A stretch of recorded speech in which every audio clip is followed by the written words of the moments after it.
Kisah tentang warisanku yang bernilai Rp500 miliar. Aku bahkan belum sempat memberitahu suamiku sebelum pengacara wasiat melihat ke dalam sistem dan mengatakan bahwa aku telah resmi bercerai secara hukum selama 2 bulan. Aku terdiam selama 5 detik. Dan kemudian, aku membuat langkah pertamaku. Jakarta. Sore musim hujan yang kelabu. Lalu lintas di tol dalam kota macet total. Lampu depan kendaraan memantul di aspal yang basah dan licin. Aroma hujan yang menyentuh beton bercampur dengan aroma samar kopi dari kafe-kafe di sudut jalan biasanya membawa kedamaian bagi jiwa penduduk kota. Namaku Hania Baskoro, usiaku 35 tahun, CEO Nusatek, sebuah perusahaan perangkat lunak yang berkantor di gedung kaca elegan di kawasan SCBD. Gelar itu terdengar glamor, tetapi kenyataannya, ketika suamiku, Viko Sanjaya, dan aku pertama kali mendirikan perusahaan ini, kami berbagi apartemen sempit berukuran 30 meter persegi, di mana AC-nya bocor terus-menerus, dan wifi-nya sama temperamentalnya dengan remaja yang sedang uring-uringan. Aku menangani klien, keuangan, kontrak, dan HRD. Viko menangani teknologi, server, produk, dan barisan kode yang terlihat seperti omong kosong belaka bagiku. Para staf dulu sering bercanda, Bapak Viko adalah otak dan Ibu Hania adalah jantung perusahaan. Aku hanya tersenyum. Diam-diam merasakan dada yang membusung karena bangga. Wanita mana yang tidak ingin percaya bahwa ia dan suaminya telah melewati hari-hari terberat dalam hidup mereka bersama-sama? Dari tim yang hanya terdiri dari 6 orang yang berdesakan di sebuah kontrakan kumuh, Nusatek berkembang menjadi hampir 130 karyawan. Klien yang lebih besar, kontrak yang lebih besar, nama kami mulai diperhitungkan di kancah teknologi. Namun terkadang, sebuah rumah yang semua lampunya menyala tidak selalu terasa hangat. Ada pasangan yang berdiri berdampingan di foto perusahaan dengan senyum yang indah, tetapi ketika mereka pulang, mereka sama sekali tidak punya bahan obrolan. Viko dan aku telah menikah selama bertahun-tahun, tetapi kami belum dikaruniai anak. Bagi banyak wanita, satu fakta itu sudah cukup untuk menjadi duri yang tertancap dalam di hati. Aku telah mengunjungi klinik kesuburan terbaik di ibu kota. Aku meminum pil, melacak siklusku, menahan rasa sakit dari suntikan hormon, dan mendengarkan setiap nasihat dari dokter spesialis hingga tetangga. Beberapa benar-benar peduli. Yang lain menunjukkan belas kasihan yang beracun, menaburkan garam di atas luka sambil menyuruhku untuk terus mencoba. Ibu mertuaku, Ibu Marni Sanjaya, adalah seorang wanita dari sebuah kota kecil yang konservatif di Wonogiri. Usianya akhir 60-an dan ia bangga menjadi orang yang ceplas-ceplos, tetapi ucapannya yang belak-belakan biasanya hanya berfungsi untuk memukul orang di tempat yang paling menyakitkan. Pada awalnya ia memainkan peran sebagai ibu yang penyayang.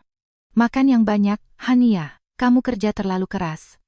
Kamu terlalu kurus. Badanmu gak akan kuat nahan bayi. Aku memaksakan senyum dan memakan suapan makananku lagi, meskipun sebuah benjolan terasa menyumbat tenggorokanku. Di acara makan malam keluarga besar, ia akan mengumumkan di depan semua kerabat. Kita punya banyak uang dan makanan di keluarga ini. Satu-satunya yang kurang cuma suara tangisan cucu yang memanggilku Eyang. Seluruh meja akan terdiam selama beberapa detik sebelum seseorang tertawa kanggung untuk memecah ketegangan. Orang-orang memang seperti itu. Jika Anda mengatakan sesuatu yang menyakitkan di depan orang banyak, itu akan ditepis sebagai lelucon. Kata-kata itu murah, tetapi rasa sakit yang ditimbulkannya harus dibayar mahal. Kapanpun Viko melihatku mematung, ia akan menepuk bahuku dengan lembut. Jangan terlalu dipikirkan. Medis sudah canggih sekarang, dan kalau kita tidak bisa punya anak, itu bukan murni salahmu. Dulu aku mempercayainya.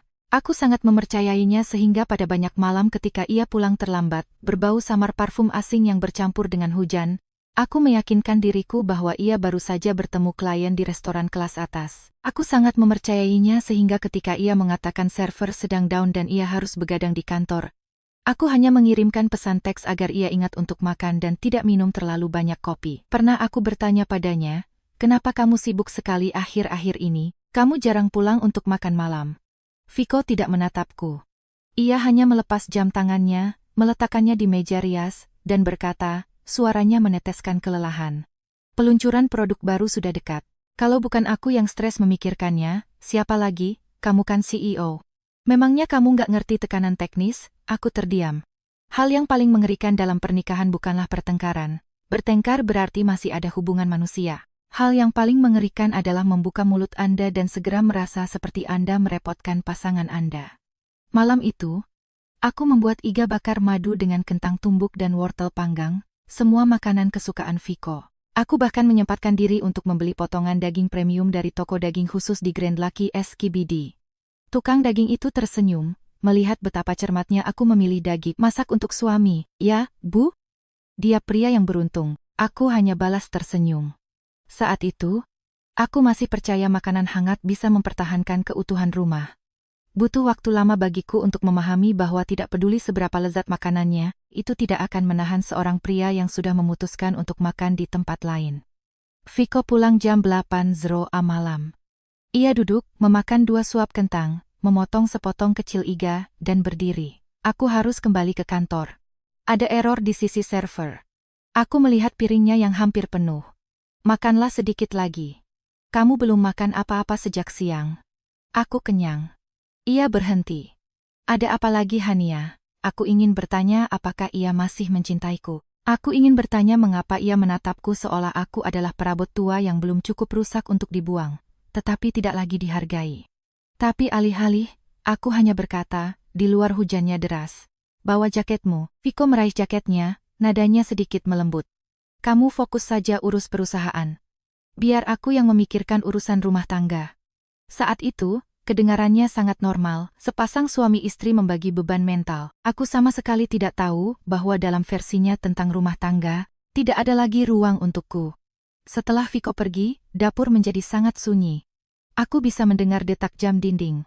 Garpu miliknya masih bersandar di tepi piring, tercelup dalam saus iga. Aku berdiri di sana untuk waktu yang lama, tidak mengerti mengapa aku merasa sangat kedinginan.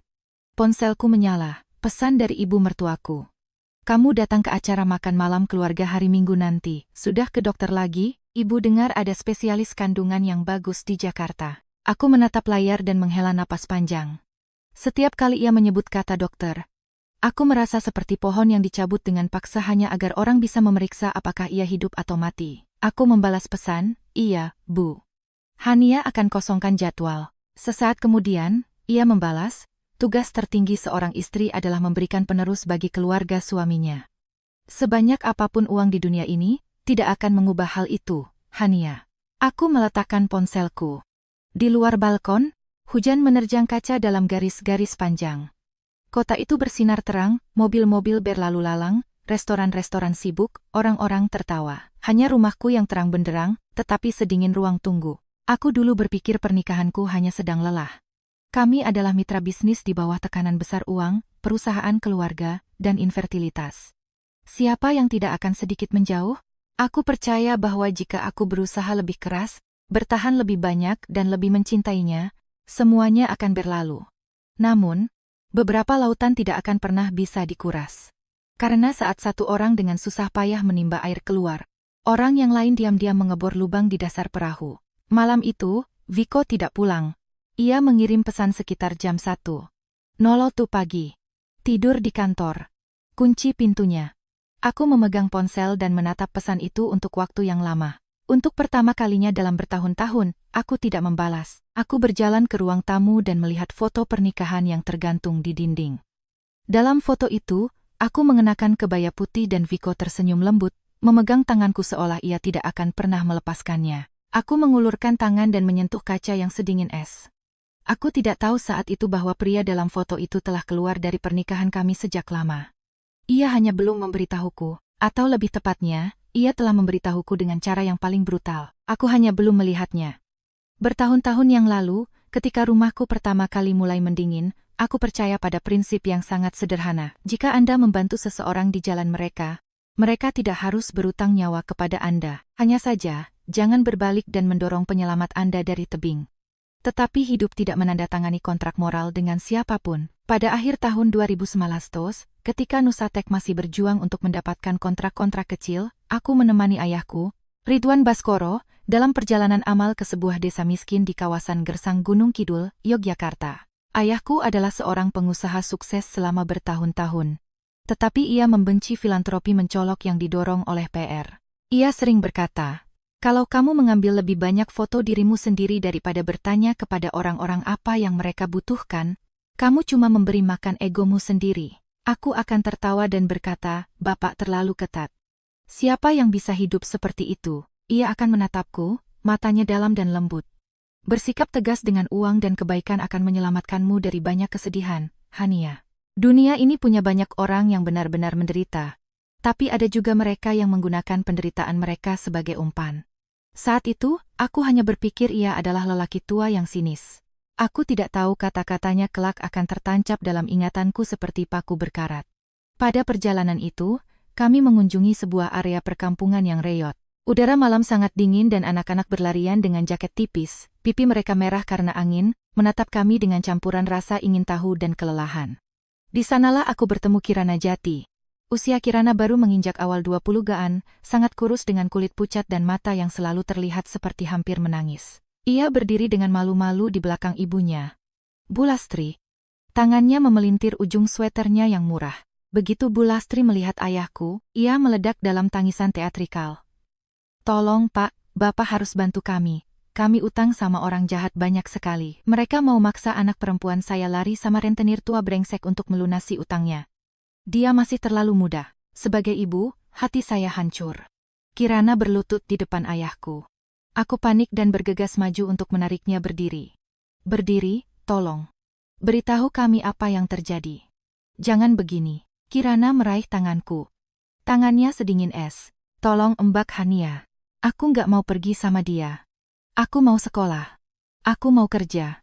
Aku nggak mau hidupku berakhir di tempat ini." Melihat gadis di depanku, aku merasa seperti melihat anak pohon rapuh yang dihantam badai brutal. Aku merasakan belas kasihan yang tulus, mungkin karena saat itu aku masih percaya bahwa air mata selalu dibarengi dengan kebaikan, sebuah keyakinan yang agak naif. Namun sepertinya setiap orang harus membayar uang sekolah untuk kenaifan mereka. Setelah berbicara dengan pekerja sosial setempat, ayahku mengetahui Bu Lastri telah mengambil pinjaman online ilegal dan rentenir untuk mendanai kebiasaan buruknya, dan bunganya telah membengkak menjadi monster yang tidak terkendali. Pokok utangnya tidak besar, tetapi para penagih utangnya sangat kejam. Malam itu di kamar penginapan kami, aku berkata kepada ayahku, "Pak, aku mau bantu Kirana." Ia menuangkan secangkir kopi instan penginapan dan bertanya perlahan, "Kamu membantunya karena kamu benar-benar peduli, atau karena kamu ingin merasa seperti penyelamat?" Aku membeku. "Aku benar-benar peduli Pak, kalau begitu bantu dia dengan mata terbuka. Jangan serahkan uang dan berpikir kamu sudah membeli rasa terima kasih." Aku duduk diam. Ia meletakkan tangannya di bahuku. "Menyelamatkan seseorang itu hal yang baik, tapi kamu harus ingat, kebaikan itu butuh pagar. Tanpa pagar, orang baik cuma jadi keset buat orang lain membersihkan sepatunya." Aku mengangguk, meskipun aku tidak sepenuhnya mengerti. Setelah perjalanan itu, aku menggunakan tabungan pribadiku untuk melunasi utang keluarga Kirana, sekitar Rp 200 juta. Aku tidak sekadar menyerahkan uang tunai seperti di film. Aku meminta pengacara setempat membuat draft penyelesaian, membayar lunas langsung ke para kreditur dan menutup rekening tersebut. Ayahku bersikeras mendokumentasikan semuanya karena ia membenci kebaikan lisan yang belakangan berubah menjadi jerat. Aku pikir itu adalah akhirnya, tetapi Kirana terus menangis. Ia berkata, "Mbak Hania, kalau aku tetap di sini, cepat atau lambat ibuku akan menyeretku kembali ke utang. Boleh aku ikut ke Jakarta sama Mbak? Aku akan lakukan apa saja, cuci piring, jadi pelayan. Aku nggak takut kerja keras." Aku menatap ayahku, ia tidak mengangguk. Ia hanya bertanya, "Kirana, kamu pergi untuk mengubah hidupmu, atau kamu pergi untuk numpang hidup pada orang lain?" Kirana mengusap air matanya dan berbisik, "Aku ingin bisa menghidupi diriku sendiri." Kalimat itu meluluhkan hatiku. Aku membawa Kirana ke Jakarta. Selama beberapa bulan pertama, aku menyewakannya sebuah kamar kos kecil di lingkungan yang sederhana. Aku membayar biaya pendaftarannya untuk bootcamp desain UI, UX dan membelikannya laptop rekondisi. Aku mengajarinya cara menjelajahi kota, cara mengatur anggaran, dan cara agar tidak terlalu cepat mempercayai orang asing di kota besar. Kirana sangat penurut saat itu. Kapanpun ia melihatku, ia akan menundukkan kepalanya. "Mbak Hania, aku berutang nyawa padamu." Aku benci ungkapan berutang nyawa. Jadi, aku akan menepisnya. "Kamu nggak berutang apa-apa padaku, jalani saja hidup yang baik. Kalau kamu sudah sukses nanti, teruskan kebaikan ini ke orang lain." Suatu ketika Kirana datang ke rumahku saat Viko sedang memperbaiki komputer di ruang tamu. Ia berdiri dengan malu-malu di dekat pintu. "Halo, Mas Viko." Mbak Hania bilang Mas ini jenius teknologi. Viko mendongak dan memberikan senyum sopan. "Bukan jenius. Kuma sudah terbiasa saja." Kirana menatap layar yang penuh dengan kode, matanya terbelalak. Kelihatan kayak di film-film hacker. Kalau aku ngerti setengahnya saja, aku bakal bangga banget. Viko tertawa. Aku juga tertawa.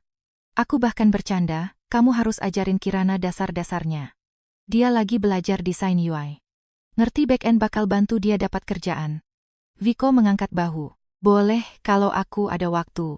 Kalimat santai, boleh, kalau aku ada waktu. Sangat normal. Sangat amat normal sehingga aku sama sekali tidak punya alasan untuk curiga. Siapa yang bisa tahu bahwa beberapa hubungan dimulai dengan frasa seringan setitik debu, hanya untuk berubah menjadi badai yang merobek atap rumah Anda? Setelah setahun, Kirana menjadi cukup mahir dalam desain dan aku merekomendasikannya untuk magang di perusahaan mitra. Ia mulai berpakaian lebih rapi, berbicara dengan lebih percaya diri. Setiap hari raya, ia akan mengirim pesan kepadaku dan ayahku. Mbak Hania adalah orang yang memberiku kehidupan kedua. Ayahku membaca pesan itu dan tertawa kering. Jangan mabuk dengan ucapan terima kasih, Hania. Orang yang benar-benar bersyukur nggak perlu bicara sebanyak ini. Aku membela diri. Bapak selalu saja curigaan. Ia menjawab, Bapak bukan curiga. Bapak cuma nggak nyerahin kunci rumah Bapak ke sembarang orang hanya karena dia bisa menangis dengan cantik. Aku memutar bola mataku dan membiarkannya. Kebaikan masa muda memang keras kepala. Ia berpikir sinarnya cukup terang untuk menerangi kegelapan semua orang. Kenyataannya adalah, beberapa kegelapan tahu persis bagaimana bersembunyi tepat di luar sorotan lampu. Beberapa waktu kemudian, Kirana mengatakan ibunya sakit dan meminta cuti beberapa minggu untuk pulang ke kampung halamannya. Aku mengiriminya uang saku tambahan untuk biaya medis dan menyuruhnya menelepon jika ia butuh apa-apa. Namun berminggu-minggu berubah menjadi berbulan-bulan. Pesannya semakin jarang. Terkadang ia tidak mengangkat teleponku. Ketika ia akhirnya kembali ke Jakarta, ia terlihat lebih kurus, matanya sedikit mengeras. Semuanya baik-baik saja di kampung? Tanyaku. Ia memaksakan senyum. Gak, aku cuma capek. Ibu sudah mendingan. Aku tidak mendesaknya. Semua orang punya ruang pribadi yang tidak ingin mereka bagikan.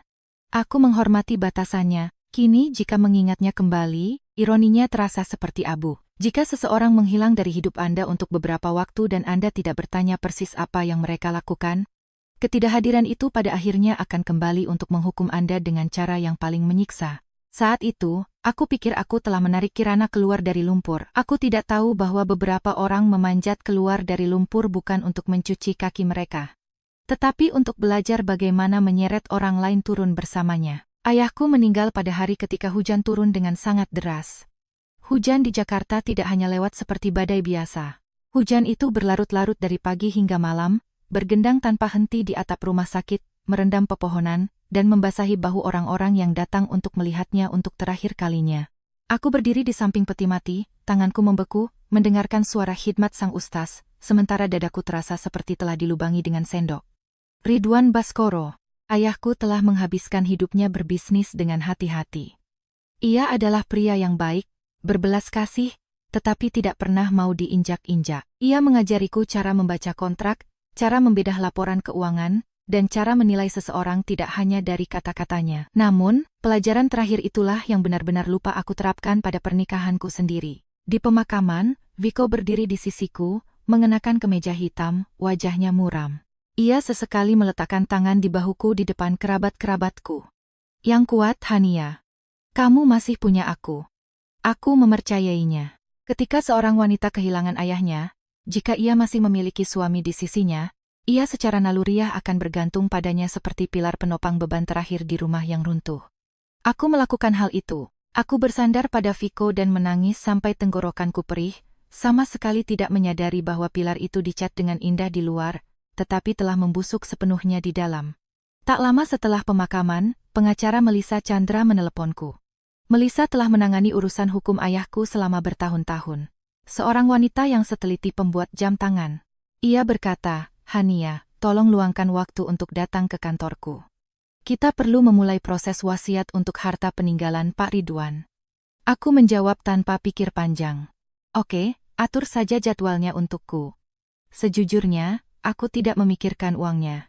Ketika orang yang dicintai baru saja meninggal, uang terasa sangat asing. Yang Anda inginkan hanyalah mendengar mereka batuk sekali lagi. Mendengar mereka menyuruh Anda berhenti bekerja terlalu larut. Hujan turun lagi di pagi hari jadwal pertemuan itu. Viko mengirimiku pesan jam 7.00 pagi. Di luar hujan deras. Ingat bawa jaket ya. Aku ada rapat sinkronisasi teknologi, jadi nggak bisa nemenin. Aku melihat pesan itu, merasakan sedikit kekecewaan, tetapi membalas, oke, semoga rapatnya lancar. Aku menyetir sendiri ke kantor hukum di pusat kota. Melissa sudah menunggu, mengenakan setelan abu-abu yang rapi, sebuah map tebal bersandar dengan hati-hati di mejanya. Ketika aku masuk, ia menatapku selama beberapa detik. Kamu kurusan banget. Aku memberikan senyum lemah. Makanan terasa hambar akhir-akhir ini. Ia tidak mendesak, ia hanya menarik kursi untukku. Notaris yang ditugaskan untuk mengurus wasiat itu adalah pria parubaya yang berbicara dengan metodis.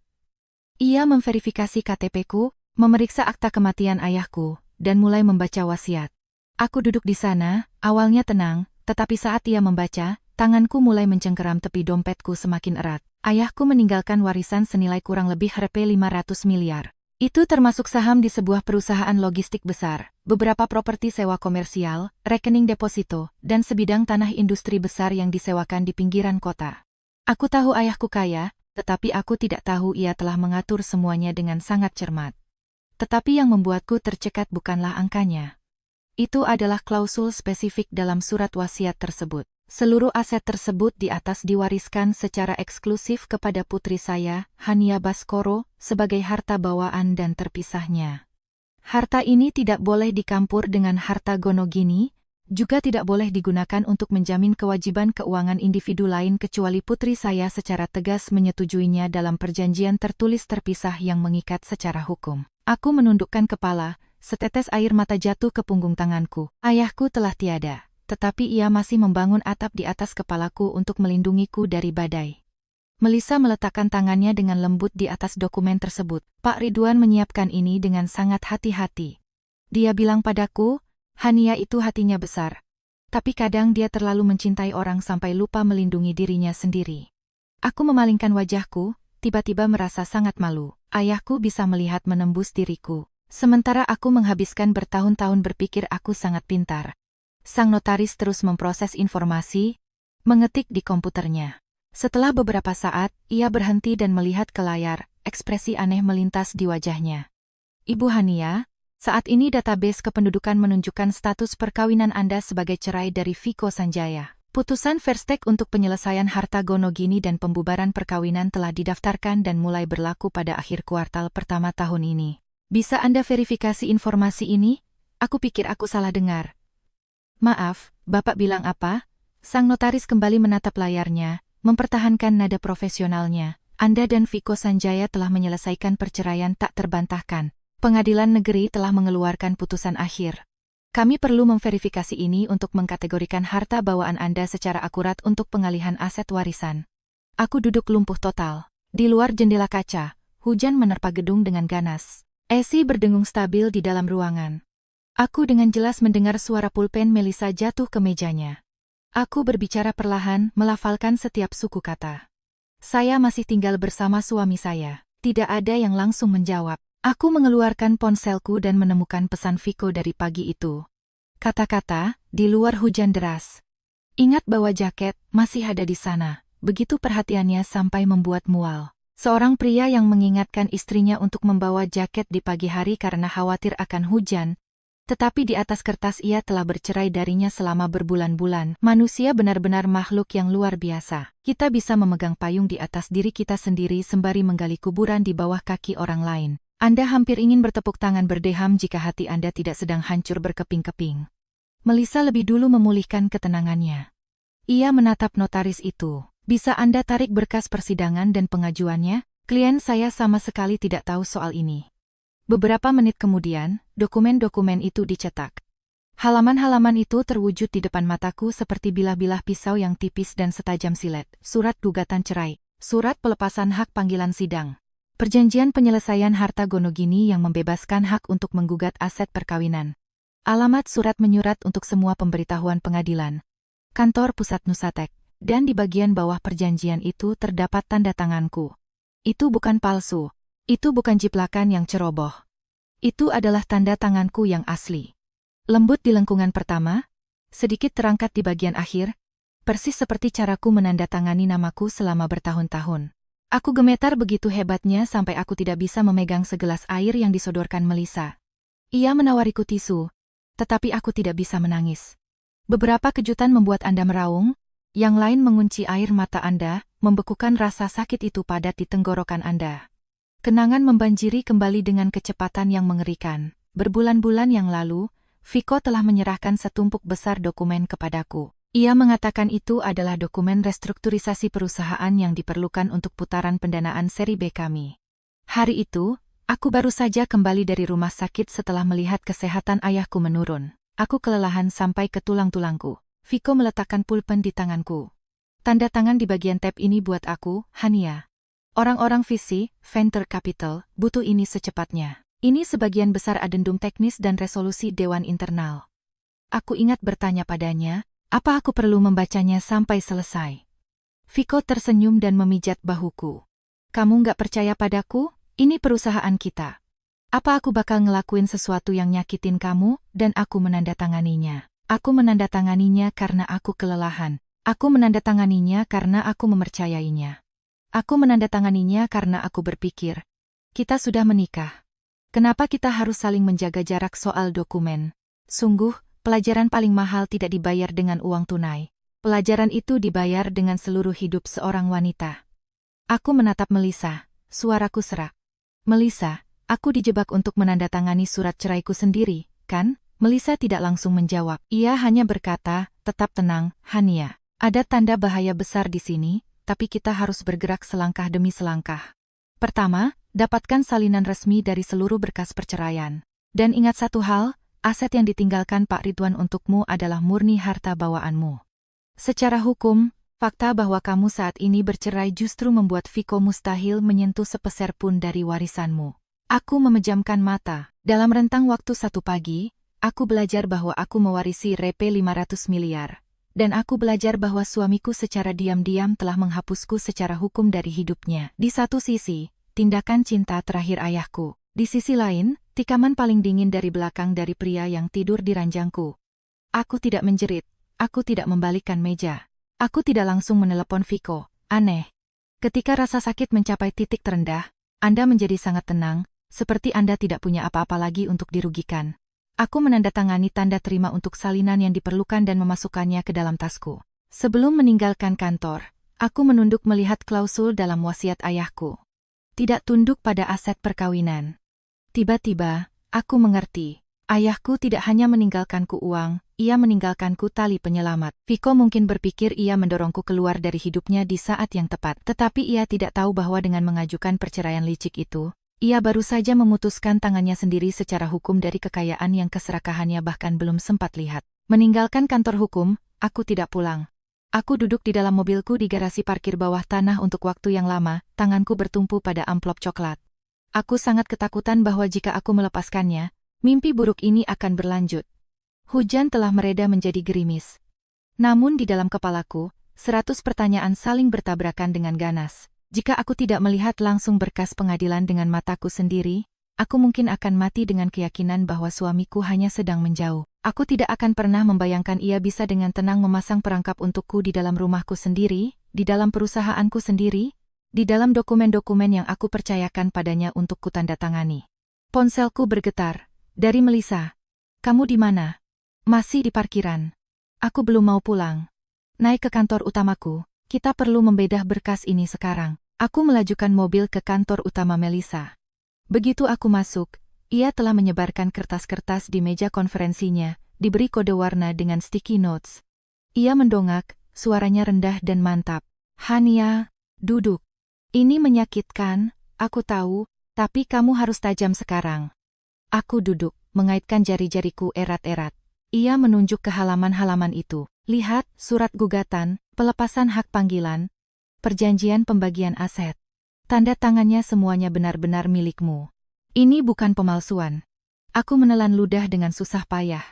Jadi, aku menandatangani surat ceraiku sendiri tanpa menyadarinya. Melissa mengangguk. Sangat mungkin.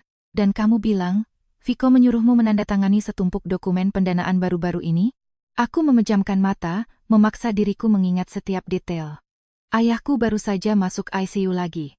Aku berlarian antara rumah sakit dan kantor. Otakku kacau, Viko masuk membawa binder tebal dan menjatuhkannya di mejaku. Tanda tangan ini buat aku. Investor butuh ini. Banyak istilah hukum. Aku sempat bertanya apakah ada yang krusial. Ia tertawa begitu ringan. Kalau nggak krusial, aku nggak bakal butuh tanda tanganmu. Cuma urusan internal. Tanda tangan di sini supaya kita ngejar deadline. Melihat ke belakang, aku ingin menampar diriku sendiri.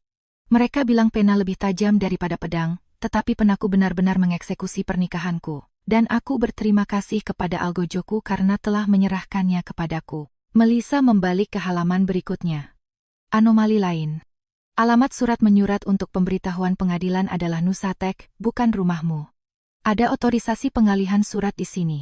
Kalau surat pengadilan tiba di kantor, siapa yang menerimanya? Aku langsung mendongak. Nisa Larasati, resepsionis dan admin. Menyebut namanya membuat hatiku semakin tenggelam. Nisa sudah bersama Nusatek sejak awal-awal. Kami bukan sahabat karib, tapi aku tidak pernah mencurigainya melakukan apapun. Melissa bertanya. Apa Viko bisa dengan mudah mencegat surat dari Nisa? Aku tertawa hampa. Dia CTO dan suamiku. Dia punya akses kemana saja di gedung itu. Menyuruh resepsionis meninggalkan amplop di mejanya itu permainan anak-anak. Melissa mencoret beberapa baris di buku catatannya. Jadi rantainya jelas.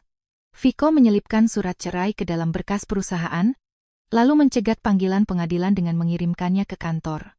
Belum lagi, kamu terlalu sibuk dengan kesehatan Pak Ridwan sampai kamu tidak membaca tulisan kecil-kecilnya. Tenggorokanku perih. Melissa, aku mau menelepon Viko sekarang. Aku mau menatap matanya dan bertanya bajingan ini menganggapku apa. Melissa menjawab dengan sangat cepat hingga menghentikan langkahku. Ia menatapku lurus-lurus. Hania, dengarkan aku. Kalau kamu meledak sekarang, Viko akan tahu kamu sudah sadar. Dan siapa yang memegang kendali infrastruktur teknis inti di perusahaanmu? Aku terdiam. Ia merendahkan suaranya. Kamu punya 2 krisis paralel. 1. Kamu ditipu dalam perceraian. 2. Kamu harus menjaga Nusatek agar tidak runtuh sebelum peluncuran produk seri B. Kalau kamu bertindak karena marah sekarang, kamu mungkin memenangkan adu mulut. Tapi kamu akan kalah dalam seluruh permainan catur ini. Aku bersandar di kursi, membiarkan kata-katanya meresap. Iya benar, aku menderita, tetapi aku belum kehilangan akal sehatku. Perusahaan itu bukan hanya uangku. Itu adalah investasi awal ayahku. Itu adalah mata pencaharian 130 orang dan hasil dari begadang bertahun-tahun. Melissa mendorong surat wasiat ayahku ke arahku. Dan ingat ini, warisan Rp 500 miliar yang ditinggalkan Pak Ridwan adalah harta terpisah karena perceraian palsu Viko. Dia tidak punya klaim hukum atas harta itu. Dia menipumu, tapi tipuannya sendiri memutusnya dari bayaran terbesar dalam hidupnya. Aku menatap nama ayahku di atas kertas, mataku panas. Ayahku telah tiada, tetapi ia masih melindungiku dari angin. Aku bertanya pelan, apa yang harus kulakukan sekarang? Kumpulkan bukti bata demi bata, kata Melissa. Mulai hari ini, jangan tanda tangani selembar kertas pun tanpa membaca setiap kata. Kadangkan semua email, pesan teks, dan kalendermu dari hari-hari dia membawakanmu dokumen-dokumen itu. Periksa kamera keamanan di dekat resepsionis kalau rekamannya belum ditimpa. Lihat log surat. Dan di atas segalanya, jangan biarkan dia tahu kamu sudah bangun. Bangun, aku menggigit bibirku. Kata itu terdengar ringan tetapi sangat menyakitkan. Ternyata aku berjalan dalam tidur melewati pernikahanku sendiri. Meninggalkan firma hukum, aku langsung kembali ke kantor. Hari sudah sore dan staf mulai sepi. Aku mengunci diri di kantorku, menyalakan komputer, dan membuka arsip emailku. Aku menarik tanggal kalender, lampiran file, dan notulen rapat. Beberapa telah kucari sepintas, beberapa tidak pernah kubuka lagi. Aku mencocokkan tanggal aku menandatangani dokumen dengan hari di mana pengadilan akan mengirimkan pemberitahuan. Aku menarik rekaman kamera lobi. Data lamanya terputus-putus, tetapi aku tahu aku berada di jalur yang benar. Dalam perjalanan keluar, aku melewati meja Nisa. Ia sedang mengemasi tasnya. Ia berdiri ketika melihatku. Oh, Ibu Hania, masih di sini? Aku menatapnya, berjuang untuk menjaga suaraku tetap santai. Iya, ngecek beberapa file lama. Nisa, di mana kamu simpan log surat masuk dari kuartal pertama? Nisa membeku hanya sepersekian detik, tapi aku melihatnya. Di lemari arsip admin, Bu. Bisa kamu ambilkan buatku besok? Ia mengangguk. Tentu, Bu. Nanti saya ambilkan. Hanya keraguan sekecil apapun. Tetapi itu cukup untuk menurunkan suhu di dadaku beberapa derajat. Malam itu, aku tidak menangis. Sungguh aneh. Aku lumpuh karena syok di pagi hari, tetapi menjelang malam aku mengatur bukti seperti orang yang sama sekali berbeda. Mungkin saat rasa sakit itu terlalu besar, ia tidak memberi Anda kemewahan untuk hancur. Ia memaksa Anda untuk segera dewasa, tepat di atas reruntuhan Anda sendiri. Aku berjalan keluar menuju garasi parkir. Hari sudah gelap, lampu jalan terpantul di genangan air. Aku mengeluarkan ponselku dan memutar nomor yang tidak pernah kuhubungi selama bertahun-tahun. Kevin Hutama, teman kuliah lama yang dulunya sering melakukan penyelidikan internal perusahaan untuk korporat raksasa sebelum membuka firma intelijen swastanya sendiri di Jakarta. Ia mengangkatnya pada dering ketiga. Hania, lama nggak ketemu. Aku tidak basa-basi. Kevin, aku butuh bantuan dan ini kotor. Ada keheningan sejenak. Suara Kevin merendah. Ada apa? Aku menatap mobil-mobil yang melaju kencang di jalanan basah. Angin malam yang sedingin es menerpa pipiku. Aku butuh kamu melacak jadwal asli suamiku. Kevin tidak mengajukan pertanyaan bodoh. Beres. Ketemu besok. Aku menutup telepon dan menatap Cakrawala Jakarta. Ayahku selalu menyuruhku membaca sebelum menandatangani. Aku lupa sekali dan membayarnya dengan kehidupan yang sangat damai. Tetapi mulai detik ini ke depan, aku tidak akan lupa lagi. Setiap titik, setiap koma, setiap tatapan, setiap kata-kata manis yang mencurigakan dari Viko akan diletakkan di bawah mikroskop. Keesokan paginya, aku bertemu Kevin di sebuah kedai kopi sepi yang tersembunyi di kawasan Kemang. Mesin espresso berdengung di latar belakang. Kevin sudah di sana, lengan bajunya digulung, kopi hitam yang belum tersentuh di depannya. Ia mengerutkan kening saat aku duduk. Kamu kelihatan berantakan banget. Aku tertawa kering. Pesona kamu tetap utuh sempurna, Kev. Ia terdiam sejenak, lalu mendorong segelas air ke arahku. Ada apa dengan Viko? Aku tidak memberikan cerita latar belakang yang panjang. Aku hanya menyerahkan salinan resmi putusan cerai, beberapa pesan teks terakhir dari Viko, dan kalender bersamanya.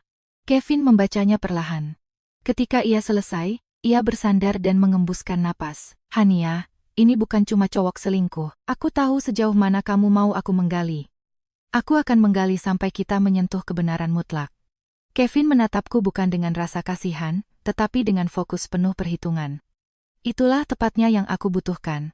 Jika seseorang menepuk punggungku dan memberitahuku semuanya akan baik-baik saja, aku mungkin akan tertawa di depan wajahnya. Saat rumah Anda terbakar, selembar kertas berisi doa dan simpati tidak akan memadamkan apinya. Kevin berkata, aku cuma beroperasi secara legal. Pelacakan lokasi, catatan publik, pengawasan di ruang publik, jejak dokumen, nggak ada pembobolan, nggak ada penyadapan ilegal. Aku nggak perlu main kotor buat nangkap mereka. Keesokan harinya, Kevin mengirimiku pesan singkat. Viko tidak ada di konferensi teknologi di Bali. Dia ada di Jakarta Utara. Terlampir adalah pin drop untuk kompleks kondominium mewah tepi laut di Pantai Mutiara. Jaraknya tidak terlalu jauh dari kantor kami jika lewat tol, tempat yang sering kulewati sambil mengemudi, melihat balkon yang bersinar, berpikir bahwa orang-orang yang tinggal di sana pasti memiliki kehidupan yang damai. Ternyata kedamaian tidak ditentukan oleh lantai berapa Anda tinggal, tetapi oleh hati nurani orang-orang di dalamnya. Aku melaju ke lokasi itu dan parkir di seberang jalan. Kevin sudah di sana, bersandar pada dinding bata, pura-pura menelepon. Melihat mobilku, ia berjalan mendekat dan masuk ke kursi penumpang. Kamu yakin mau lihat ini? Aku menatap kosong ke gerbang kondo. Aku sudah di sini. Kalau aku nggak lihat, aku cuma membohongi diriku sendiri lagi. Kevin menyerahkan sebuah tablet kepadaku. Di layarnya terdapat foto-foto resolusi tinggi yang baru saja ia ambil. Viko keluar dari Teslanya, mengenakan kemeja biru muda, pergelangan tangannya mengenakan Rolex yang kubelikan untuk ulang tahun pernikahan kelima kami. Dan berdiri di sebelahnya adalah Kirana Jati. Rambutnya diikat longgar ke belakang, ia mengenakan gaun berwarna krem yang apik. Ia tidak lagi terlihat seperti gadis miskin dan ketakutan yang bersembunyi di belakang ibunya di perkampungan itu. Ia terlihat lembut, terawat, dan tahu persis sudut terbaiknya. Tetapi hal yang menghentikan paru-paruku untuk bekerja adalah bocah lelaki kecil yang berdiri di antara mereka. Seorang balita, mungkin berusia 3 tahun. Berkulit bersih, berambut keriting, memegang erat dinosaurus plastik berwarna hijau. Viko membungkuk dan membetulkan topi kupluk bocah itu. Kirana tersenyum, menyapu sesuatu dari bahu Viko. Bocah itu mendongak dan meneriakkan sesuatu. Aku tidak bisa mendengar suaranya, tetapi membaca gerak bibirnya. Aku tahu kata itu adalah ayah. Telingaku mulai berdengung. Kevin berbicara pelan. Penjaga pintu di sini memanggil anak itu Nata. Unit 230 VA. Tetangga mengira mereka pasangan suami istri. Viko ada di sini 3 atau 4 malam seminggu, kadang menginap. Tanganku yang mencengkeram tablet mati rasa total. Bocah 3 tahun. Itu berarti anak tersebut dikandung tepat pada saat aku memulai putaran program bayi tabung KIF-F. Yang paling agresif. Tepat saat aku duduk sendirian di ruang klinik yang steril, mendengar dokter menyuruhku untuk mengurangi stres. Tepat saat aku pulang menangis terseduh-seduh dan Viko memelukku, berkata, "Nggak apa-apa. Kita pelan-pelan saja." Ternyata kata kita yang ia maksud tidak menyertakanku. Beberapa menit kemudian, gerbang kondo terbuka. Viko berjalan keluar, menggendong Nata. Kirana mengaitkan lengannya pada lengan Viko. Dan mereka bertiga berjalan menyusuri trotoar. Pemandangan itu tampak sangat amat normal. Tidak ada sembunyi-sembunyi, tidak ada yang ditutupi. Mereka berjalan bersama seperti keluarga sungguhan. Dan akulah yang duduk di dalam mobil yang diparkir, menatap melalui kaca film seperti penyusup dalam kehidupanku sendiri. Suaraku keluar seperti serakan kasar. Atas nama siapa sertifikat properti itu? Kevin menarik file tipis dari jaketnya. Terdaftar di bawah PT Kangkang milik kerabat jauh Kirana. Tapi jejak uangnya berbelit-belit. Beberapa dana berasal dari rekening pribadi Viko, tapi ada transfer dalam jumlah besar yang terhubung ke rekening vendor Nusatek. Aku baru menggaruk permukaannya, tapi tanda bahayanya ada di mana-mana. Aku tertawa, tawa lirih yang terasa seperti menelan pecahan kaca. Dia pakai uang perusahaanku buat modalin keluarga simpanannya. Kita perlu mengaudit pembukuan untuk memastikannya. Aku menatap gedung tinggi itu. Kaca-kacanya memantulkan matahari terbenam Jakarta yang dingin namun indah. Di salah satu unit itu, Kirana mungkin sedang menata meja makan. Nata mungkin berlarian di sekitar sofa dan Viko sedang mencuci tangannya untuk makan malam. Sementara itu, di rumahku, iga bakar madu duduk membeku di dalam kulkas, garpu masih bersandar di atas piring. Orang bilang kebenaran akan selalu terungkap, namun terkadang hal itu tidak hanya menyayat Anda sekali. Hal itu merobek seluruh kedoknya, memaksa Anda untuk melihat kebusukan di bawahnya. Kevin menatapku. "Kamu mau naik ke atas sana?" Aku segera menggelengkan kepala. "Enggak, apa untungnya buatku?" Adu mulut? Video viral istri sah yang diselingkuhi buat dikunyah netizen selama 3 hari? Aku nggak mau ngasih hiburan gratis buat publik. Aku terdengar tangguh. Tetapi di dalam hati, seorang wanita lain sedang menjerit. Ia ingin mendobrak pintu itu, menuntut jawaban dari Kirana, dan bertanya kepada Viko bagaimana ia bisa menggendong anak itu dengan tangan yang sama yang memelukku melewati malam-malam tergelapku. Tetapi aku mengurungnya. Aku harus melakukannya. Aku menarik tisu dari tasku, dan menepuk mataku sebelum setetes air mata pun jatuh. Kevin terus gali. Jadwalnya, foto-foto. Catatan keuangan di sekitar kondo ini, terutama hubungan antara Kirana, ibunya Bulastri, dan vendor-vendor Nusatek. Kevin mengangguk. Beres. Tapi hati-hati, orang yang bisa memalsukan perceraian gak cuma punya satu trik, aku tahu. Kamu mau kemana sekarang? Aku memeriksa jam tanganku. Hampir jam 7 malam. Pulang. Kevin mengangkat sebelah alisnya. Untuk menemui dia? Iya, aku mau lihat peran apa yang dia mainkan malam ini.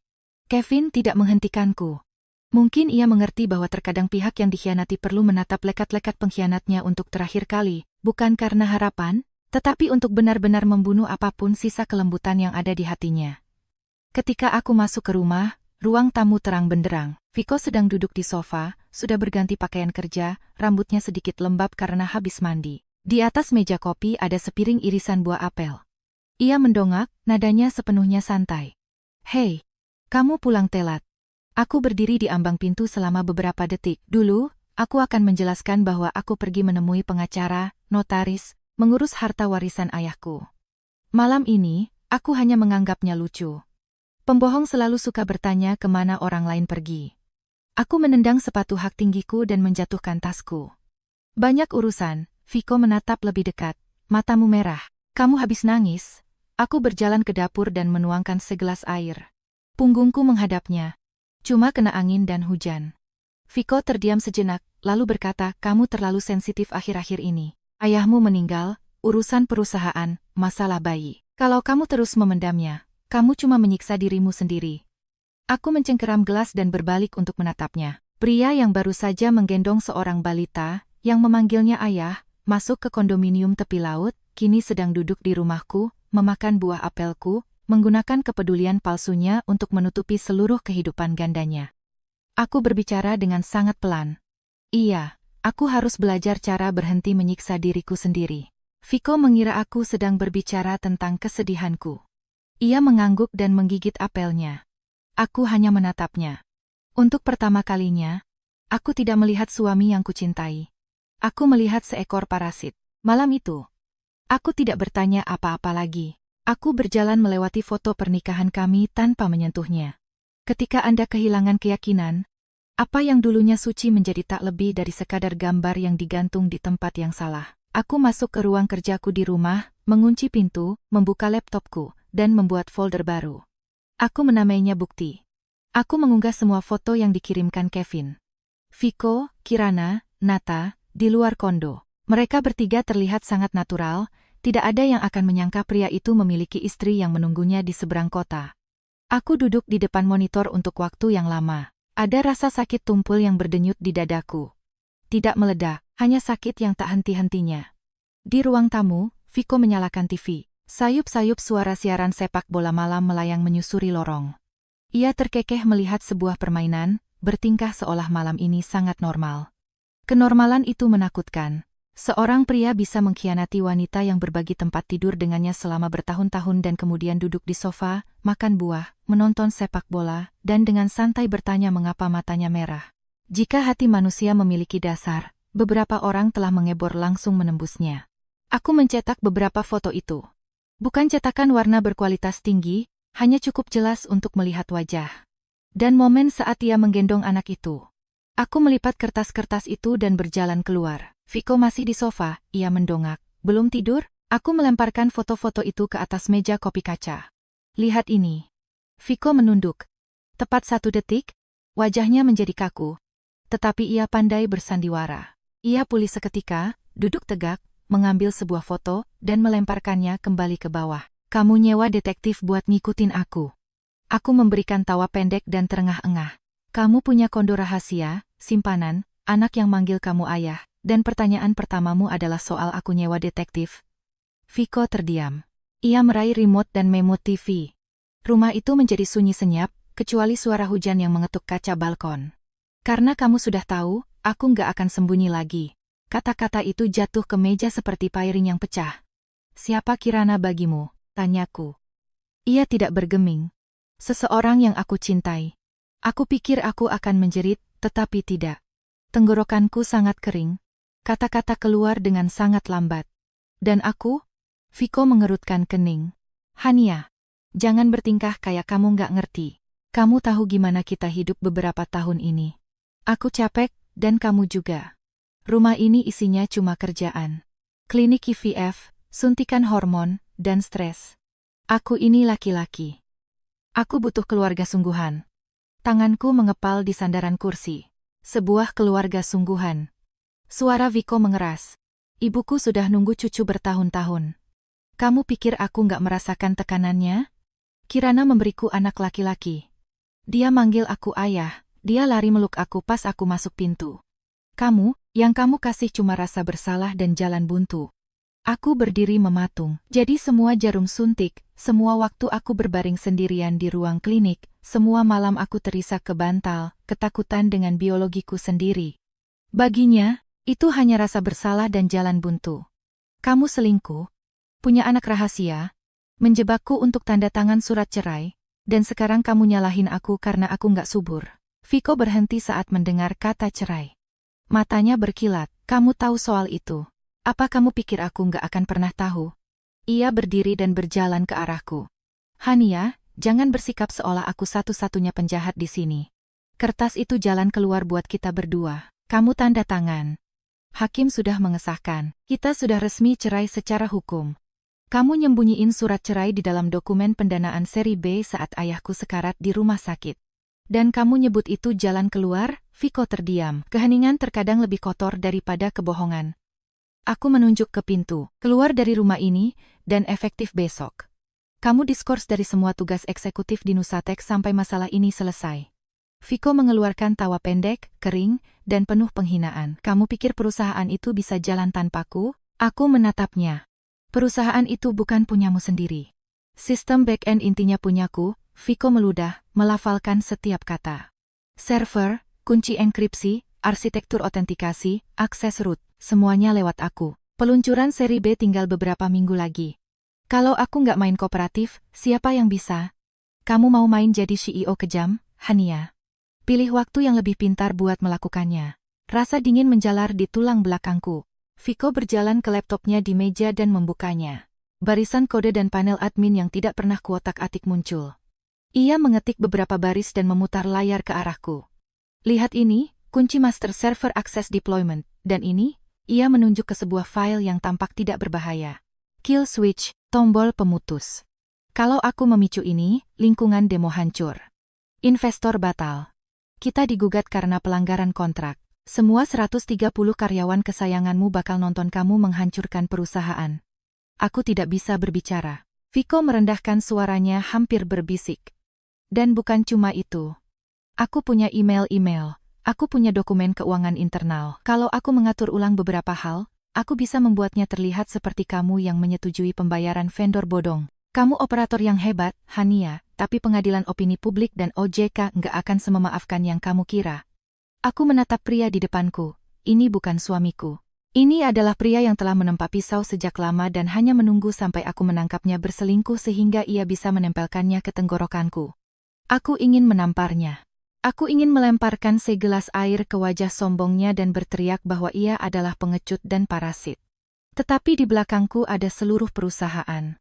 130 gaji karyawan. Warisan yang ayahku bantu bangun. Aku menarik napas perlahan. Apa maumu? Viko menatapku, tampaknya senang dengan pertanyaan itu. Sederhana. Kamu diam. Jangan bikin ribut. Jangan sentuh Kirana atau anakku. Setelah peluncuran produk, kita duduk dan bernegosiasi dengan benar. Aku akan pastikan semuanya transisi dengan mulus. Mulus untuk siapa? Untuk semuanya, katanya dengan enteng. Kamu simpan perusahaan dan reputasimu. Kirana dan Nata dapat legitimasi. Ibuku dapat cucunya. Berhentilah egois, Hania. Aku hampir tertawa. Seorang pria menipu istrinya, menghancurkan kepercayaannya dan menyuruhnya untuk tidak egois. Jika kelancangan adalah komoditas, ia akan lebih kaya daripada Jeff Bezos. Tetapi aku tidak tertawa. Aku menunduk, membiarkan rambutku menyembunyikan mataku. Beri aku waktu. Viko mengamatiku. Berapa lama? Aku nggak bisa memproses ini sekarang. Tapi aku nggak mau perusahaannya mati. Kalimat itu meyakinkannya bahwa aku ketakutan. Viko menutup laptopnya, nadanya beralih kembali ke gaya diktator yang murah hati. 3 minggu sampai demo. Kerjakan saja tugasmu. Setelah itu, aku akan bawa Kirana dan Nata ke rumah buat ketemu keluarga. Dan kita selesaikan ini kayak orang dewasa. Aku bertanya pelan, apa kamu pernah benar-benar mencintaiku? Viko tampak sedikit kesal. Jangan kekanakan, Hania. Ya begitulah kenyataannya. Aku mengangguk dan berdiri. Aku capek. Aku mau tidur. Viko tidak menghentikanku. Ia pikir ia telah menang. Ia pikir aku telah dibungkam oleh perusahaan, staf, ancaman reputasi PR. Ia pikir seorang wanita, yang dipermalukan karena ketidaksuburannya, akan meringkuk untuk menyelamatkan secarik martabat terakhirnya. Aku masuk ke kamar mandi utama dan menyalakan pancuran dengan aliran maksimal. Deru air yang menghantam ubin menutupi suara panggilan teleponku. Melissa mengangkatnya seketika. Apa yang terjadi?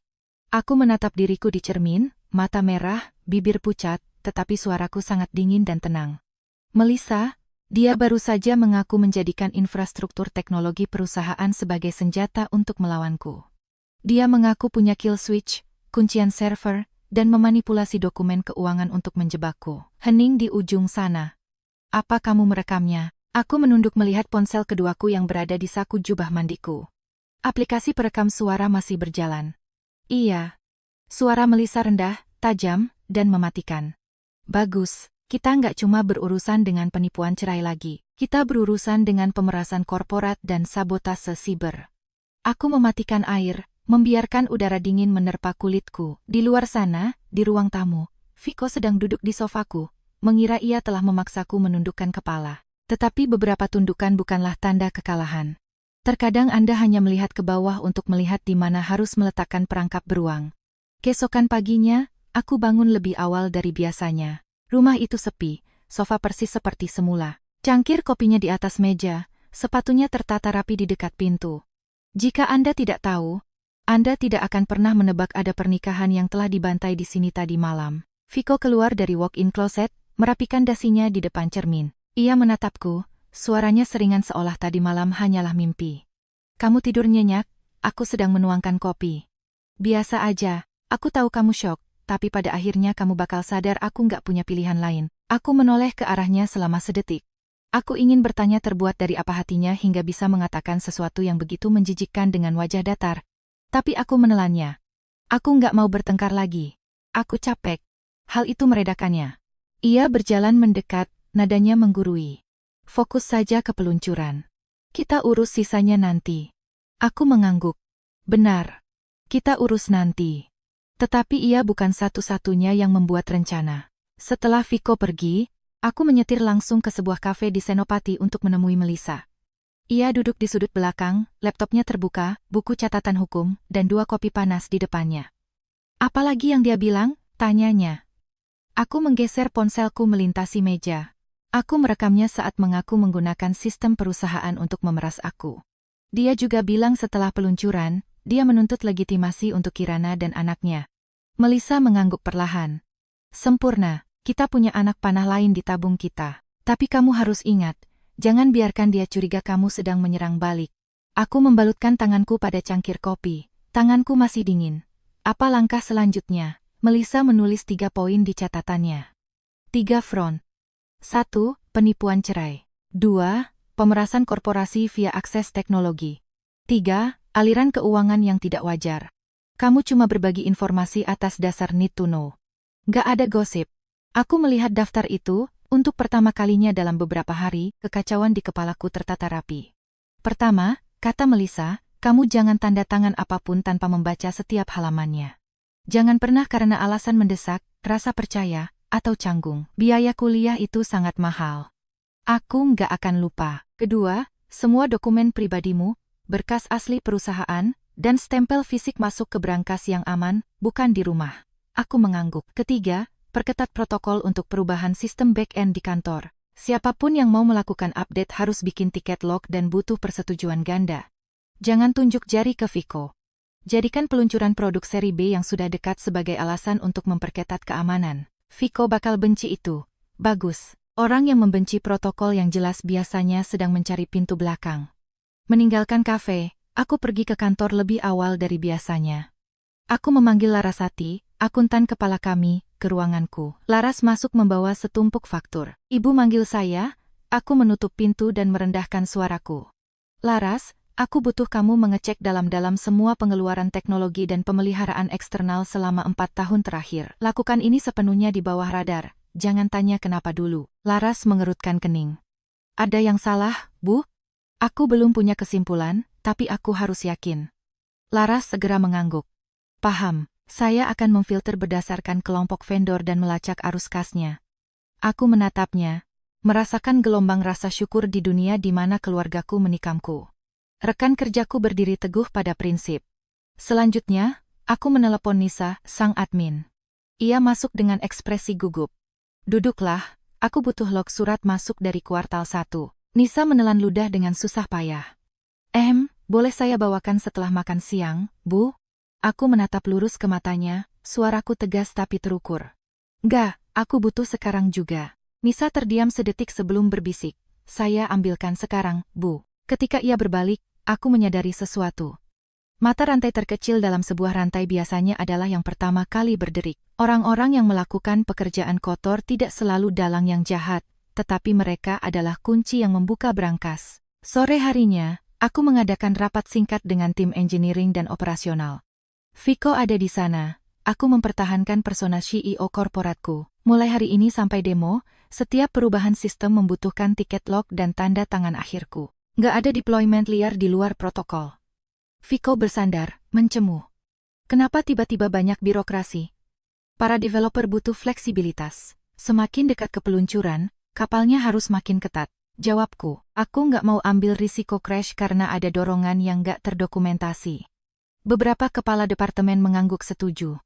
Viko tidak membantah, tetapi matanya menyipit. Aku tahu aku harus berjalan di atas tali tipis. Cukup ketat untuk mengamankan benteng, cukup longgar agar tidak menunjukkan kartuku. Malam itu, saat aku sampai di rumah, Viko bertanya dengan santai, "Kamu akhir-akhir ini sangat hati-hati, ya?" Aku menggantung jaketku. Satu kesalahan ceroboh sudah cukup. Maksudku, untuk perusahaan. Aku memberinya senyum tipis. Perusahaan dan hidup. Viko terdiam. Mungkin ia tidak menangkap makna ganda itu. Atau mungkin ia pikir aku cuma ibu rumah tangga yang sedang pahit hati. Biarkan ia berpikir begitu. Malam itu, aku tinggal di kantor sampai larut. Lorong-lorong kosong, hanya suara dengungan AC sentral dan penyedot debu petugas kebersihan malam. Aku berada di ruang konferensi kecil bersama Laras. Tersebar di seberang meja adalah laptopnya, rekening koran bank, faktur, dan kopi yang sudah dingin. Laras mendorong kacamatanya ke atas. "Bu Hania, ini buruk." Aku duduk tegak. "Yang mana?" "Bukan cuma satu, seluruh klaster." Ia memutar laptopnya ke arahku. Sebuah spreadsheet menunjukkan kontrak untuk pemeliharaan sistem, konsultasi keamanan siber, upgrade hardware, dan server cadangan. Pengeluaran normal untuk perusahaan teknologi. Tetapi hidup ini seperti buku besar akuntansi. Hal-hal yang terlihat paling normal biasanya adalah tempat jenazah dikuburkan. Laras menunjuk ke sebuah nama vendor, Jati Tech Solutions PT. Selama 2,5 tahun terakhir, kita sudah mentransfer ke mereka lebih dari Rp 12 miliar. Aku mengerutkan kening. Siapa mereka? Di atas kertas, pemasok perangkat keras IT. Tapi saya telusuri PT-nya. Alamat terdaftarnya adalah rumah reyot di sebuah desa terpencil di Lebak, Banten. Nggak ada situs web, nggak ada staf teknis, nggak ada gudang. Aku menatap nama agen pendaftarnya. Bu Lastri. Hatiku berhenti berdetak. Laras mendongak. "Ibu kenal dia?" Aku membuka file yang dikirimkan Kevin. Bu Lastri. Ibu Kirana. Wanita yang pernah menangis di depan ayahku dan aku, memohon uang untuk menyelamatkan putrinya dari rentenir. Wanita yang utangnya sebesar Rp 200 juta telah kulunasi secara pribadi. Kini ia duduk di tengah arus kas perusahaanku. Tenggorokanku berubah menjadi ampelas. "Terus Kari, Laras." Laras mengangguk, menggulir ke bawah. "Ada yang lain. Nusantara Digital, Blue Ridge Software, semuanya pakai alamat bodong, Virtual Office, atau PO Box. Dan setiap persetujuan vendor ini ditandatangani oleh Pak Viko." Aku melihat angka-angkanya. Rp 500 juta di sini, Rp 200 juta di sana. Total Rp 12 miliar. Angka-angka itu duduk statis di layar, tetapi mereka berteriak kepadaku. "Apa ada hasil kerjanya?" tanyaku. Sangat lemah, Laras mencemooh. Faktur yang cuma bilang konsultasi keamanan diberikan atau perangkat keras dikirim. Gak ada nomor seri, gak ada tanda tangan penerimaan barang. Aku memejamkan mata. Selama bertahun-tahun, aku mempercayai Viko dengan anggaran teknologi. Aku mengelola keuangan makro, gambaran besarnya. Aku beroperasi berdasarkan kepercayaan. Aku pada dasarnya membiarkan rubah menjaga kandang ayam. Dan sekarang aku bertanya-tanya mengapa ada bulu ayam di mana-mana. Laras terus memfilter. Uang itu mengalir dari Nusatech ke vendor, lalu memantul ke rekening pribadi yang terkait dengan keluarga Kirana atau ditarik sebagai uang tunai. Tanggalnya sangat cocok. Penarikan besar-besaran pada minggu Viko membayar uang muka untuk kondo di Pantai Mutiara. Transfer uang pada minggu Nata mulai sekolah di preschool swasta seharga puluhan juta per bulan. Laras memukul meja, suaranya bergetar karena marah. "Bu Hania, ini bukan cuma perselingkuhan. Dia memeras perusahaan sampai kering buat membiayai keluarga rahasianya. Saya minta maaf banget, tapi saya lihat ini dan darah saya mendidih. Kita kerja mati-matian di sini, dan orang ini cuma tanda tangan kertas terus beliin simpanannya kondominium." Aku tertawa kasar. 12 miliar. Wah, setidaknya dia menyimpan kwitansi terperinci dari pengkhianatannya. Laras menatapku, matanya merah. "Ibu mau saya telepon auditor internal?" "Jangan. Makin sedikit orang yang tahu, makin baik." Aku menarik hard drive baru dari tasku. Salin buku besarnya, faktur-fakturnya, email-email persetujuannya. Jangan pakai server perusahaan. Besok aku suruh Melisa menyegel salinan forensiknya.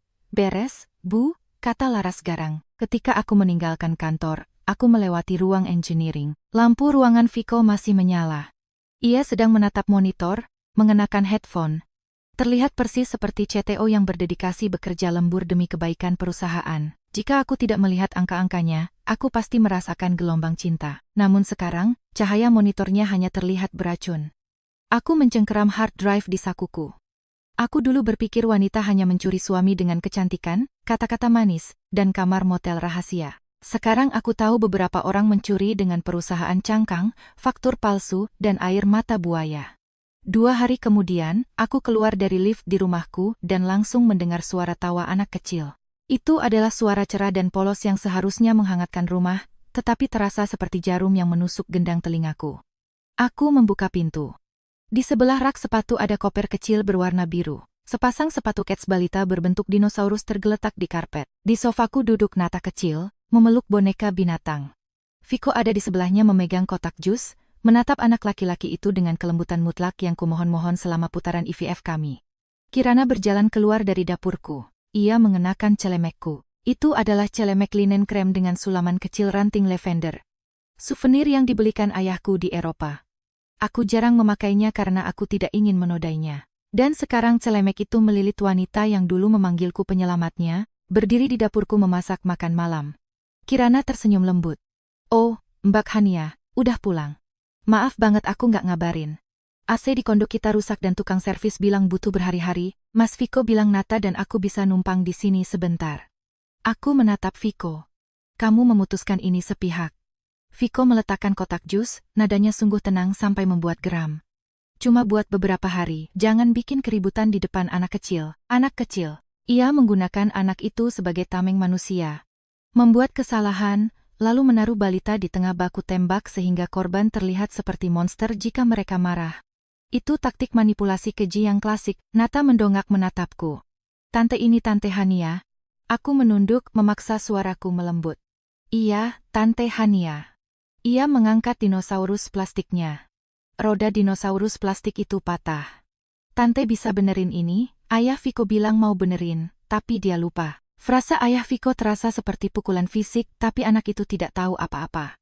Aku berjongkok dan memasukkan roda itu kembali ke tempatnya. Nah, sudah benar. Wah, Tante pintar banget, Nata terkikik. Aku menepuk kepalanya dan berdiri. Kirana berdiri di dekatnya. Suaranya meneteskan kemanisan yang dijadikan senjata. Nata udah sayang banget sama Mbak Hania.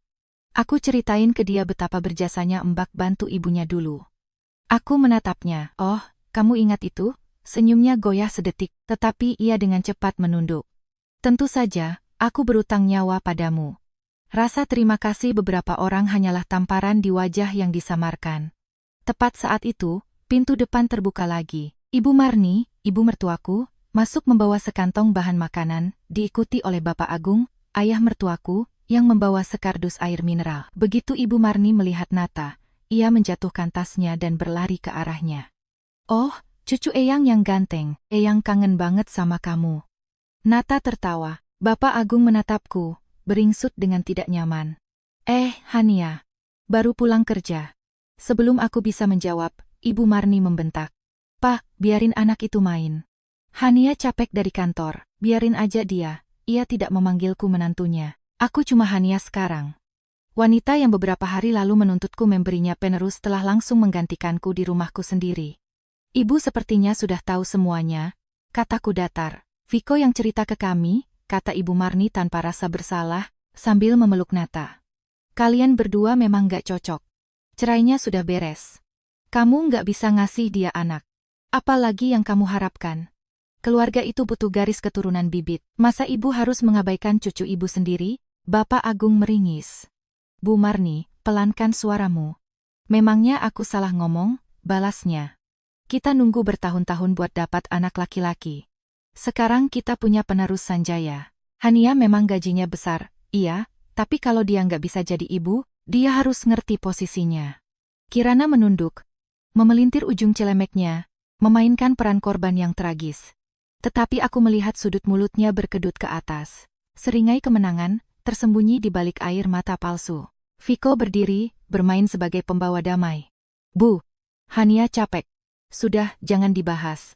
Ia menatapku. Biarkan saja mereka menginap. Jangan dibikin canggung. Aku melihat sekeliling. Set cangkir teh yang dibelikan ayahku. Tanaman sukulen dalam pot yang kutanam di balkon. Semuanya ada sidik jariku di atasnya. Namun aku berdiri di sini seperti tamu tak diundang. Kirana angkat bicara dengan lembut. Mbak Hania, aku udah masak makan malam. Ayo gabung. Aku tahu Mbak suka iga bakar pakai rempah ekstra, jadi aku masakin spesial. Aku menatapnya. Kamu tahu banyak ya? Kirana menggigit bibirnya. Aku cuma mau kedamaian. Kedamaian itu bukan membobol rumah seseorang dan menyuruh mereka untuk diam, kataku. Ruangan itu menjadi sunyi senyap. Viko mengerutkan kening. Hania. Aku mengangkat tangan. Aku tidak berteriak. Aku tidak menangis. Aku berbicara dengan jelas. Aku capek. Makanlah malam kalian. Aku akan ada di ruang kerjaku. Ibu Marni mencemu. Lihat sikapnya itu. Kita datang ke sini dan dia bahkan gak mau makan bareng.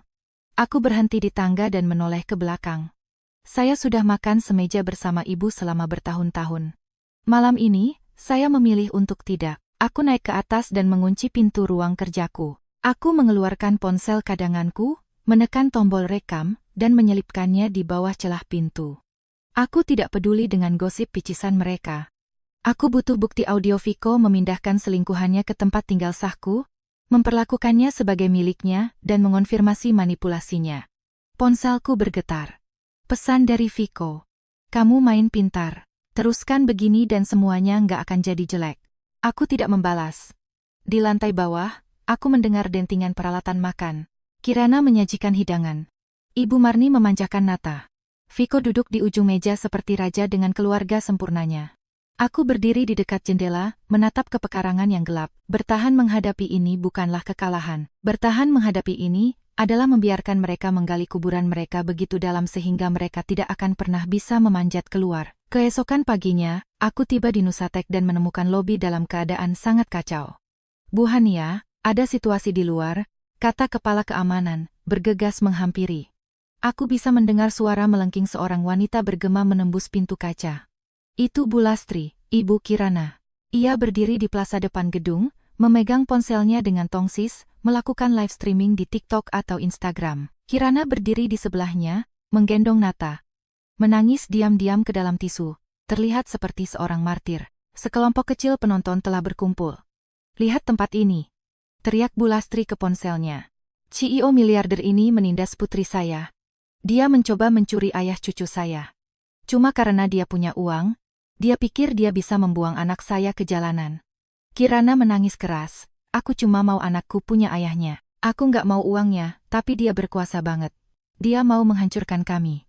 Aku berdiri di balik kaca, merasakan gelombang rasa jijik yang luar biasa. Seorang wanita yang pindah ke rumahku, memakai celemekku, dan memasak di dapurku kini berdiri di depan perusahaanku, menangis sebagai korban ke internet.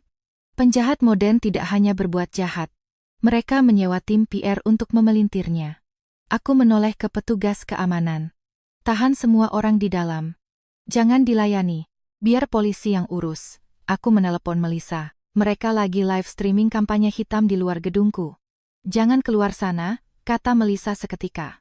Telepon polisi buat bubarin penerobos. Aku kirim kurir hukum sama paralegal buat rekam streamnya dan ngasih surat somasi, cease and desist. Sekarang juga, biarkan mereka perform. Itu cuma tambahan bukti pencemaran nama baik. Viko tiba 20 menit kemudian. Ia bergegas melewati kerumunan tampak panik. Ia meraih lengan Bu Lastri. Kalian ngapain? Ini kantor korporat. Bu Lastri menyentak lengannya. Kamu malah belain dia. Anakku menderita, Kirana mengendus. Mas Viko, kita nggak mau ke sini, tapi ibuku protektif banget. Aku menyaksikan sirkus itu dari jendela kantorku. Beberapa menit kemudian, polisi tiba dan membubarkan kerumunan. Viko mengirimiku pesan, biarin aja. Orang miskin gak ngerti hukum, mereka cuma emosional. Jariku sedingin es saat mengetik balasanku. Kemiskinan bukan lisensi untuk pencemaran nama baik. 1 jam kemudian, sebuah email masuk ke kotak masukku dari partner utama di firma venture capital yang mendanai seri B kami. Hania, kami melihat insiden media sosial itu. Mohon konfirmasi bahwa masalah domestik ini tidak akan memengaruhi struktur perusahaan atau peluncuran produk minggu depan. Kami butuh update status. Aku menutup laptopku. Ini bukan sekadar mimpi buruk pribadiku lagi. Mereka menyerang valuasi perusahaanku. Keesokan harinya, Kevin menghubungkanku dengan Dimas Mahendra. Dimas adalah arsitek keamanan siber lepas yang mengelola firma elit kecil dari kantor sederhana di Jakarta Selatan. Ia dikenal brilian, keras kepala, dan sangat etis. Saat aku masuk, Dimas sedang menatap papan tulis berisi diagram jaringan. Usianya 36, mengenakan hoodie pudar dan celana jeans. Ia menjabat tanganku. Kevin udah ngasih briefnya, tapi biar saya perjelas. Saya nggak ngurus masalah rumah tangga. Saya nggak ngehack suami selingkuh. Aku nggak butuh kamu ngehack suamiku, kataku, meletakkan berkasku di atas meja. Aku butuh kamu mengaudit sistem back-end Nusatek dan mengamankannya sebelum demo seri B kami. Dimas mengerutkan kening. CTO Anda adalah suami Anda. Secara hukum, ini ladang ranjau.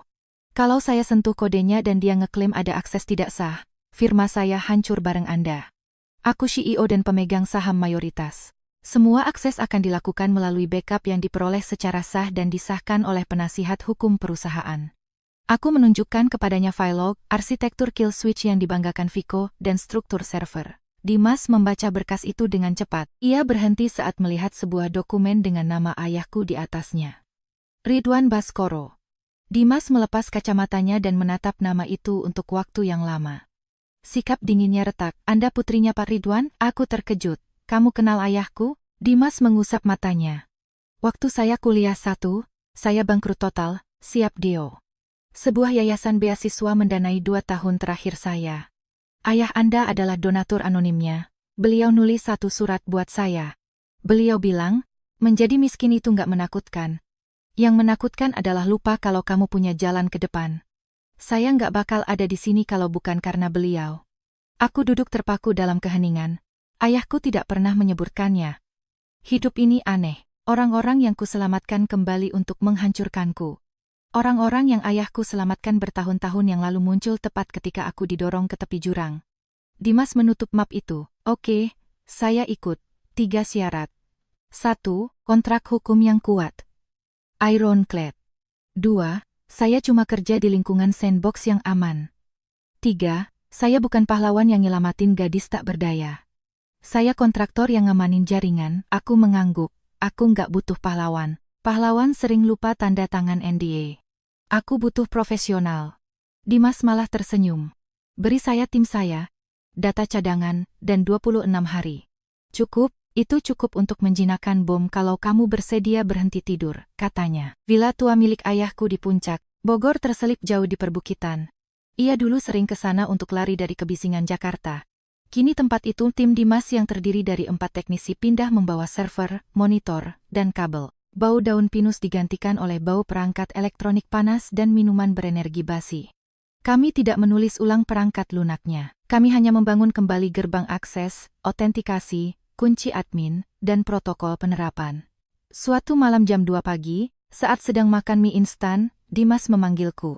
Lihat ini. Kami nemu pintu belakang, backdoor. Bukan yang Viko tunjukin ke Anda. Ini yang tersembunyi. Ia menunjuk ke layar. Ada yang coba akses Shadow Repository, gudang bayangan. Siapa? Pengguna bernama Lukman Pramono. Lukman, lead developer dan tangan kanan Viko. Jangan kunci dia dulu, kataku seketika. Kalau kamu menjebak tikus terlalu cepat, sarangnya akan sadar. Biarkan dia pikir dia nggak kelihatan. Dimas mengangguk setuju. Keesokan harinya di kantor, Lukman tersenyum padaku di lorong. Pagi, Bu Hania. Persiapan demo kelihatan bagus. Kita tepat waktu. Baguslah kalau begitu, Lukman. Aku balas tersenyum. Malam itu, Kevin mengirimiku catatan teks Lukman ke Viko. Hania mengunci protokol. Rasanya kayak ada yang lagi audit. Balasan Viko, awasi dia. Dorong shadow update pembaruan bayangan. Pembaruan bayangan itu adalah sepotong kode berbahaya yang coba disusupkan Lukman ke dalam lingkungan pementasan staging. Jika diluncurkan saat pitching seri B, kode itu akan dengan sengaja menabrakkan sistem di bawah beban berat, memungkinkan Viko untuk menyalahkanku karena merusak produk dengan protokol baruku. Dimas mengisolasi kode tersebut, mengarantinanya, dan membuat lingkungan cermin palsu, sehingga Lukman mengira bomnya berhasil ditanam. Viko mulai tidak sabar. 3 hari sebelum demo, ia masuk ke kantorku dan melemparkan sebuah kontrak ke mejaku. Tanda tangan ini. Itu adalah perjanjian restrukturisasi. Namun terselip di halaman 4 adalah klausul yang mengalihkan 17% ekuitasku kepada Viko untuk memastikan independensi teknis. Kamu memeras aku demi saham sekarang, tanyaku. Viko memukul meja. Tanpa aku, perusahaan ini cuma cangkang kosong. Aku pencet satu tombol, demonya mati. Tanda tangan kertasnya, Hania. Aku menekan tombol rekam di ponselku yang tersembunyi di bawah buku catatan.